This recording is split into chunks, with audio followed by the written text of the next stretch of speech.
Season 10 is finally among us. With this new season, we're seeing some players just skyrocket to the top of the ladder with a couple of unique strategies. One of them being Taliyah bot lane. Now, Taliyah bot, it does go way back. It's been synergized with things like the Pantheon, like the Nautilus. But one man in particular right now is at the top of the ladder. Rank 1 career. He is 847 LP right now with a 77% win rate on that Taliyah bot lane. This man is hyper aggressive. If I go into this Mobilix profile, look at the aggression, look at the fighting, always looking to fight, always looking to put damage on his opponents. So I'm going to be breaking down the bot lane right now. This guy's name is SPG Dalka. I believe I think his team participated in the Korean Kesper Cup. He might be the coach.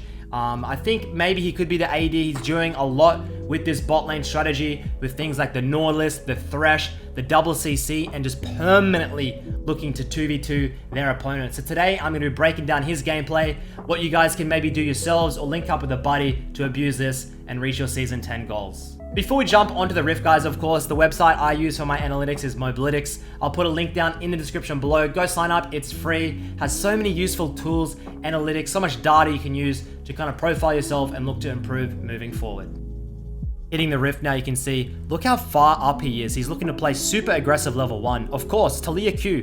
What AD carry can match Taliyah level 1 with that Q? You're going to be out damaging every single AD carry. You can move up, play super aggro. Rune Page, Dark Harvest, Cheap Shot. Secondary is Presence of Mind, Coup de Gras.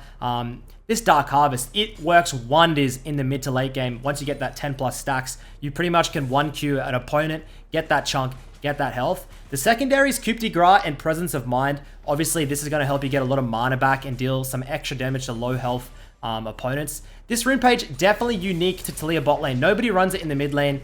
This is specifically this guy's setup. He loves it, and it seems to work wonders. I wonder if I gave this a go in the mid lane, what would happen? I definitely wouldn't have that early setup for kills, but maybe the mid late game would be a little bit stronger. When you look at the summoner spells, he goes for the heal. Sometimes he'll run exhaust, but most of the times it's flash heal, just like a bot lane. And you can see early on, he just likes the pressure, guys. Move in and out of vision, look for those Qs. You go Q, second is E, then your third is W. When you hit that level 3, guys, you're looking for an all-in. Instantly start pinging your support. Hey, look for a hook. He likes to play with things like Nautilus, Leona, hard engaged champions. This is what this Taliyah synergizes with. And if your support's playing something like a Nami or a Janna, this Taliyah bot lane pick will not work. I don't recommend it at all. You want those hard, beefy engages like Alistar, stuff like that, guys, where you can synergize. They go in hardcore, land one engage, and you'll see just absolutely wipe their health bars. So early game, you're just traditionally looking for a little bit of poke with Qs. Hard shove it in if you can. And he lands the hook onto the brand. Boom. One hook, one kill.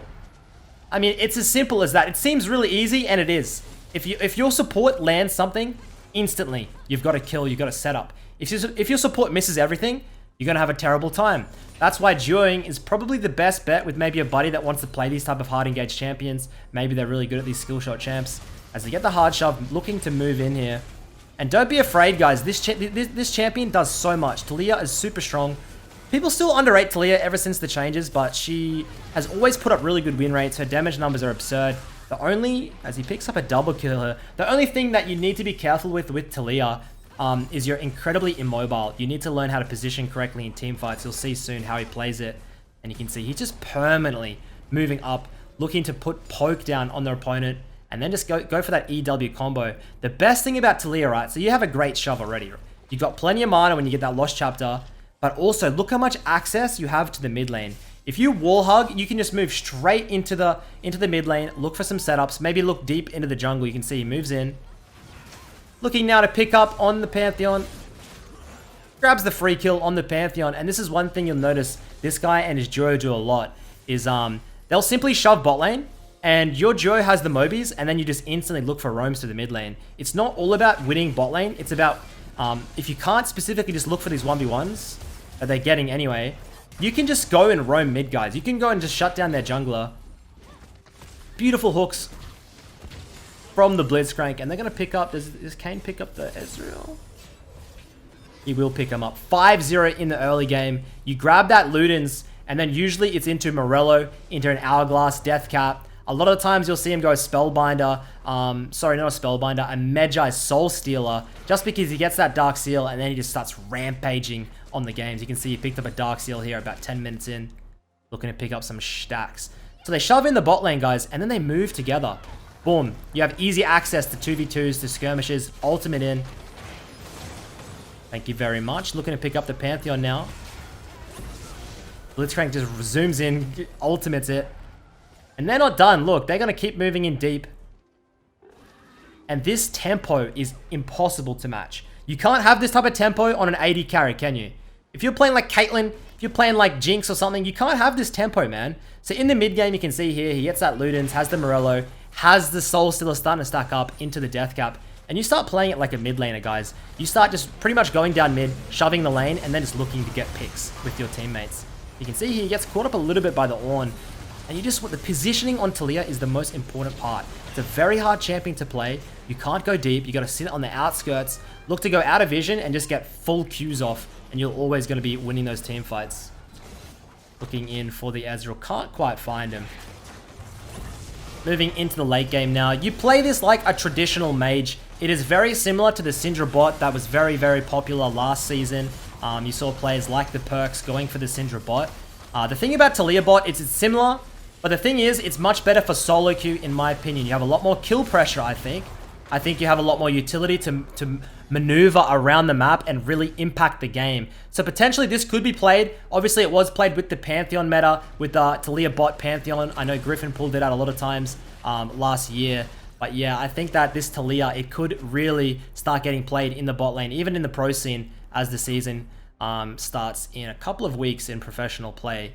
So you can see in this game specifically, they have to leash for their jungler. So they're going to come into the lane now. Last game, they didn't have to leash for their jungler, so they could go really deep, look for that level 1 poke to just completely steamroll it. Obviously, he has a Zac support this game, and they're going to get shoved in here. Zac definitely doesn't offer any, in comparison to something like a Thresh, Zac offers nothing at level 1, level 2 in comparison. Your level 3 engage, though, is very strong. You can see here, he even goes for a level 2 engage. He gets the engage up. Now they're moving up. Taliyah goes a little bit too deep, has to flash out. Just look how he plays on the outskirts of it. You just want to abuse it because you don't need to go into auto attack range, right? Your Q range is longer than an auto attack range. So you can just sit outside of the range and you can see he cleans it up there, gets the kill, starts getting those Dark Harvest stacks early on. And as soon as you hit level 3, level 4, the lane is yours. You get your support to hard engage, WE, Q, boom, you've won. GG. It is that easy. You have too much damage on this combo. So Zachary, you can see him going in now. The Nunu comes in for the gank. And he's just sitting on the Thresh, I guess. Thresh is kind of like, what the hell here? You can see he demolishes the Thresh now. And the Nunu picks up the Kai'Sa as well to steamroll it. Now they'll hard shove this in. Look to try and drop the bot lane tower. And then, of course, you always, when you drop that bot lane tower, you get the Drake, you flip. You go to the top side. Start playing really deep top side for the tower. Start playing towards the Herald. Traditional, guys. I see too many low elo players. They get the bot lane tower, and the dragon's down or something, and they just run down bot again. And they get picked and die, and then they lose all tempo. Think about what objectives you can get. This guy plays so well for objectives. And you can see they're going to shove the wave in. Like, get some tower platings. And if I'm them, I'm probably going for a base, but he likes to go the sweeper. Why does he like to go the sweeper? Because he likes to get out of vision and look for picks. This is the #1 thing, right? So he goes for sweepers early. Red trinket, guys. You're sweeping so you're not on vision. And then you simply go chill in the alcove and they'll press up. Waiting, waiting, waiting. Is there anybody here? Imagine you're playing with a Blitzcrank, with a Nautilus, a Leona in this scenario. Boom. Get the hard engage. And now you've just demolished them. So he likes to go for that sweeper after the first base. Remember that, guys. It's going to be helping you set up a lot of these early game picks. And so you can see here, a little bit later in the game, they've dropped that bot lane tower. Dragon's down. Just like I said, move straight to the top lane. No AD carry can move as quick as you because the Taliyah just moves so fast around the map. Boom, picks up that kill on the Nautilus. The tempo is all in the blue side's favor. And you can see he's 4-1-5 with that Ludens. Darkseal's starting to ramp up and has complete control over the enemy Kai'Sa. Imagine how annoying this is to play against when you're this Kai'Sa because your movement speed is too low. You can't follow, man. It's just absolutely oppressive. And this is why this Dolka guy has just managed to reach such high levels in the Korean play at around about 850 LP. at rank 1. It is just disgusting. I can't wait to give this a try, actually. Something super fun if you have a couple of friends or have a friend. Hopefully some of you guys have friends. I don't really, so I can't really try this. So, but if you do have someone to play like a Nautilus, a Leona, something like that, definitely a go-to. You can see in his build here, he's going for the Hourglass. Because you don't really have much survivability on the Taliyah, third item for that Hourglass or the Stopwatch is definitely a go-to if the enemy has something like the Nocturne, the Rengar, a Hard Engager. You got to find a way to protect yourself, so that Hourglass is definitely a go-to. And that's pretty much it, guys, for this video. It's a very simple pick. It's super fun to play. Very strong, obviously.